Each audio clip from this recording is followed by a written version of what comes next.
everybody? It's JetsCentral coming back with the recap video of today's game between the New York Jets at the Cincinnati Bengals. All right, I guess the first thing I want to say is just a quick congratulations to not only the Bengals but their fans as well. I mean, this has definitely been a rocky season. You know, you got a brand new head coach in the building, so you're trying to transition with that. Best player AJ Green has not played all season. You know, Jonah Williams, our first round pick, has not played all season. So, you know, it's been a tough season, especially with the rumors with them tanking and stuff like that. Probably going to say goodbye to Andy Dalton, been at the quarterback position for a really, really, really long time. So, congrats to the Bengals fans. Definitely a huge win first of Zach Taylor's career, and you guys aren't going to go winless, so that's always a positive. But as far as this game goes, I mean, how embarrassing!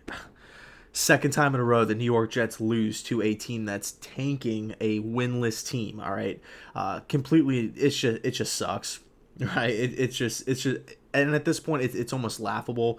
I guess the games against the Giants, the Redskins, the Raiders, the Cowboys, I guess those were just, it was just a facade, right? Just one big masquerade. Because we were unprepared today, we came out flat. There was no energy at all. The game plan was horrible, absolutely horrible. I mean, the Bengals are not they can't stop the run. They cannot stop the run. The New York Jets' best player is Le'Veon Bell, the running back. He gets 10 handoffs. Okay, think about that for just a second. 10 handoffs. Best player on the team going up against that rushing defense, and when he gets the ball 10 times, I mean, it doesn't really take a genius to figure out that, there could be something wrong there. All right.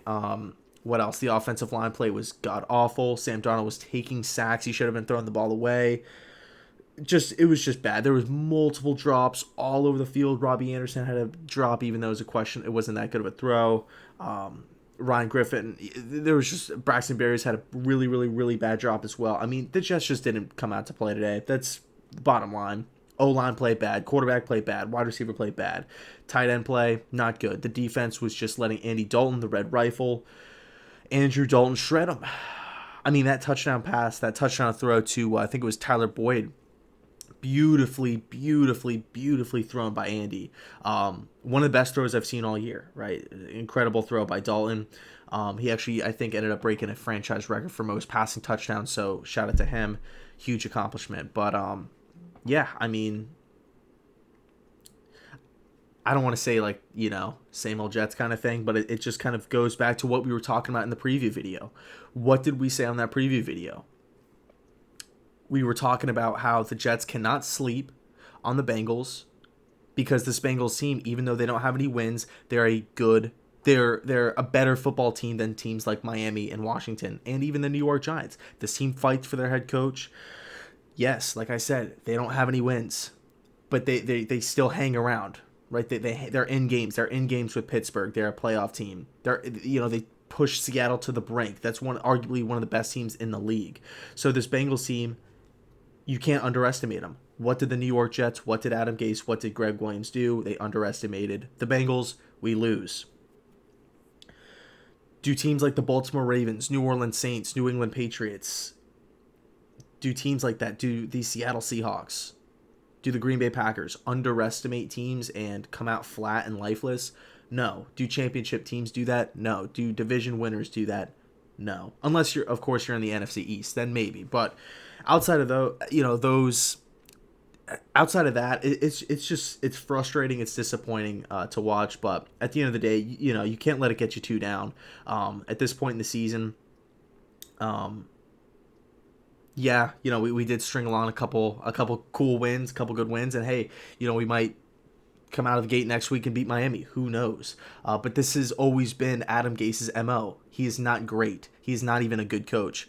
He's not a horrendous coach, right? Where he's never picking one, he's never picking two, he's never picking three, but he's below average. He's always going to be 6-10, 7-9, maybe 8-8. That's what Adam Gase was in Miami. That's what it's looking like he's going to be with the Jets. And that doesn't really sit well with me because, it's just you're almost in no man's land. You're not getting, those. And I'm not like hating on the middle of the first round, because I do believe that you can get steals all across the draft. I think you could, like, we could go back on this channel and find, videos of, you and I talking about different players. Hell, even like guys like Tyler Boyd and Auden Tate, two wide receivers for the Bengals team, and guys like Sam Hubbard and Carl Lawson. We had videos on this channel where you and I, we had conversations about picking these players and these guys being available late. But the Jets have just there's such an a lack there of, or a lack of having an ability to draft players, and it's very frustrating. But just being in that no man's land, right, where you're picking like 17, 18, and like every pick is kind of in the middle of the rounds, where you're never really good enough to compete, but you're never really bad enough to get like the franchise quarterback, the star left tackle, the star edge rusher, one of those franchise changing positions, right? You're always in no man's land, and that's been Adam Gase's story his entire career as a head coach. Below average. So we sit here today, first day of December, back at square one with Gase, back at square one with this team, where it's like, great, you got our hopes up, and now we're crashing back down to earth, and that's not a good feeling, especially when it comes, if we would have lost, because I know we got Baltimore coming up, I know we got Buffalo coming up, two really, really, really, really well coached and talented teams. If we went out and we lost, 6-22 in Baltimore, 6-22 in Buffalo, you can kind of understand it a little bit. I guess you can, because I still think the Jets should be better than what they are with with some of these players on the team. But of course, factoring in injuries and stuff like that, I do kind of have to face that we aren't the 8 and 8, the 8-8, 9-17 that I was kind of hoping that we were going into the season. But nonetheless,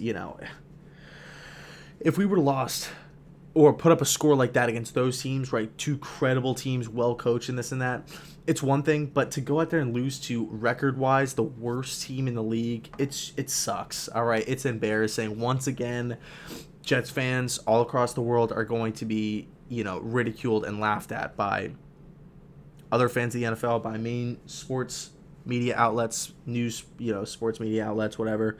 And yeah, I mean, nobody was prepared. The offensive line looked horrible. I mean, quarterback play bad. The amount of drops that we had, it was unfathomable. All right, the defense was flat, and they were just letting Andy Dalton pick them apart. One thing I do kind of want to note too before I end the video: penalties. I think we gave up over 100 yards in penalties. I mean, yeah, we're in Cincinnati. It's always tougher to kind of have the communication, have the overall, ability to function.